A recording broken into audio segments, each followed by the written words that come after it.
আমরা এই এই তরমুজ এটা কোথাকার তরমুজ কে বিক্রি করে তুমি বিক্রি করো জি কত করে কেজি কেজি 30 টাকা করে 30 টাকা কেজি ভালো হবে জি হ্যাঁ এটা কি কাটছো নাকি স্যাম্পল এটা এমনি স্যাম্পল দেখি দেখি কেমন দেখায় তোর ভালো হবে তো সাদা না মানে এটা খাবার জন্য কাটছি আগে কালকে ছিল এটা খাবার জন্য মূলত তুমি কি করো হ্যাঁ কি করো স্কুলে যাও জি তরমুজ কে বিক্রি করে আমার খালু তোমার খালু আচ্ছা আমরা দেখতেছি যে সুন্দর সাইজ আছে তরমুজের আচ্ছা এটা কোথাকার তরমুজ বলতে পারো এটা বলতে পারি না বলতে পারো না আচ্ছা দেখো তো ভালো হবে কোনটা তুমি একটু দেখো তো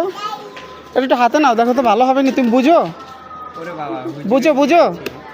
ভালো হবে পুরো আলামিন হইবে একবারে হ্যাঁ? একবারে আলামিন ওই এটা ভালো হয় লাল হইলে নেবো নাহলে নিব না কেটে দিতে আমার হ্যাঁ লাল হলে আপনার কুত্তা লাগছে দিছে কুত্তা আমার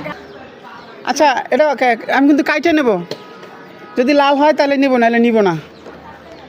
ঠিক আছে তাহলে তো সাদা সাদা হলে তোমার লাল হলে আমার হ্যাঁ আচ্ছা কত করে বলো মিটার তো আনি নই মিটালা কত করে রাখবা বলো রাগ হয়েছে বলছিলাম না 30 টাকা কত কত 30 টাকা কেজি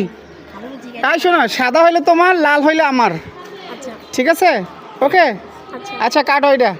সাদা হলে কিন্তু তোমার সত্যি কাটুন হ্যাঁ কাটো কাটো কাটো কাটো কাটো আপনি জানেন কাটো কাটো সত্যি অ্যাঙ্গেল কাটুন